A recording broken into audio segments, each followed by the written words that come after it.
Bitkiler konuşur mu? Ne konuşması kardeşim ya? Yani konuştuğunu iddia edenler yok değil. Allah! Tabii biz bu konuyu biraz daha bilimsel olarak ele alacağız. Ben şunlara bir çalışıp geliyorum. Sen de ver introyu. Biraz ciddileşelim ya.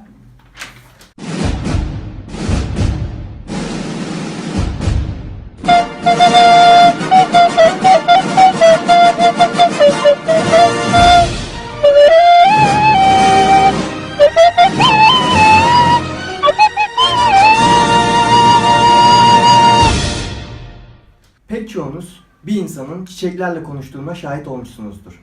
Ben de bu olaya birinci dereceden tanık oldum. Bir sabah annem yetiştirmeye çalıştığı menekşeyi sularken yapraklarını okşayıp onunla konuşuyordu.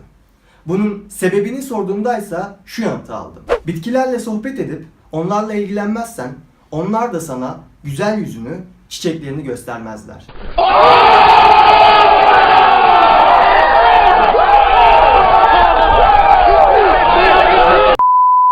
Yalnızca annemden de değil. Bunun gibi pek çok şeyi pek çok yerde gördüm. Çiçeklerin bu olaydan etkilendiğine, ilgilenilip iletişime geçilmeye çalışıldığı zaman olumlu geri dönüt alındığına dair sayısız iddia. Hatta bu konuda ta 13. yüzyıla dayanan bir şiirimiz dahi var. Sordum sarı çiçeğe, annen baban var mıdır? Sordum sarı çiçeğe, sordum sarı çiçeğe. Teşekkür ederiz. Peki sarı çiçeğe gerçekten bir şeyler sorabilir miyiz? Bitkiler de konuşabilir mi? Bitkilerden önce sizlere biraz daha aşina gelecek olan hayvanlara değinelim. Birçoğunuz kuş sürülerinin mükemmel bir uyum içerisinde hareket ederek uçuşlarını kolaylaştıracak, enerjilerini korumalarını sağlayacak şekilde ilerlediklerini duymuşsunuzdur. Bunda şaşılacak ne var ki? Zaten dilleri var, birbirleri arasında konuşarak ve ses çıkartarak iletişim kurabilirler demeyin. Ne diyeyim? Mesela Mahmut mu diyeyim? Birbirlerine hiç dokunmaksızın aniden yön değiştirebildiklerini biliyor muydunuz? Üstelik birbirlerine o kadar yakın mesafede uçarken büyük bir profesyonellikle. Ben de bunu ilk öğrendiğimde birbirlerini taklit ediyorlardır diye düşünmüştüm. Son derece dikkatli bir biçimde odaklanarak birbirlerini çok yakından izliyor olmalılardı. Ancak bilimciler bu durumu kesin kılmak için birkaç deney gerçekleştirmişler. Baştaki kuş yön değiştirdikten sonra bütün kuşların yön değiştirdiği zamanı ölçer. Ve işte şaşırtıcı bir sonuç. Kuşların birbiriyle iletişim kurabilmesi için sinirlerin gözden beyne, beyindense kanatlara bilgileri ulaştıracak kadar yeterli vakitleri bulunmuyor. Sürü halinde yüzen balıklar için de aynı gizem kendisini koruyor.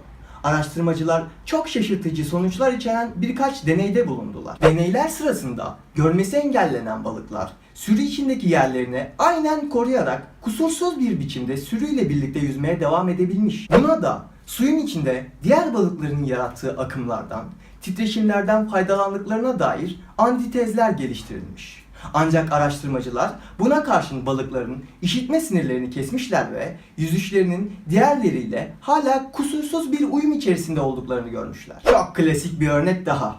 Eski filmlerde sıklıkla karşılaştığımız sahnelerden. Posta güvercinlerinin hiç tanımadıkları bir yerden bırakıldığında daha önce hiç izlemedikleri bir yolu aşarak yüzlerce hatta binlerce kilometre ötedeki yuvalarını nasıl bulabildiklerini açıklayan bilimsel verilere de sahip değiliz. Aynı şekilde göçmen kuşlarda da bu durum geçerli. Önceden göçmen kuşlara rotaların onlara anne ve babaları tarafından öğretildiği düşünülürdü. Bunun üzerine bu bilgiyi test etmek için araştırmacılar yine bir deney yaparak doğdukları anda yavruları anne ve babalarıyla ayırdılar. Yavrular uçabilecek yaşa geldiklerinde de onları serbest bıraktılar. Kuşlar gökyüzüne bırakılıp GPS cihazıyla takip edildiğinde gezegenin yarısını kendi kendilerine dolaştıktan sonra anne babalarının olduğu yere ulaştığı gözlemlenmiş. Gördüğümüz gibi iletişim kurmak için sahiden de bir dile ihtiyacımız yokmuş. Rupert Sheldrake isimli bir biyolog ise bu soruya morfik alan ile yanıt veriyor. Yalnız insanları değil, bütün canlı varlıkları birbirlerine bağlamakta olan bir şeyin olduğuna dair bir varsayım, bir çeşit görünmez alan. Birbirleriyle ilişki içerisinde olan bütün canlı varlıkları kapsayan ve aralarında sürekli bir temas çeşidi korumalarına izin veren bir mekan. Zamanın da mesafenin de yok edemediği bir bağ. Bitkilere geri dönecek olursak durum bundan pek farklı değil. 1980'li yıllarda Güney Afrika'da Profesör Van Huven, akasya yaprakları ile beslenen kudu antiloplarının gruplar halinde ölümleriyle karşılaştı. Vücutlarında herhangi bir darbe ya da yara izi olmamasına karşın hayvanların ölümü tek şekilde açıklanabiliyordu: açlık. İçeride millet aç. Ancak yanı başlarında otlayabilecekleri ağaçlar olduğu halde açlıktan ölmüş olmaları profesöre oldukça mantıksız gözüktü.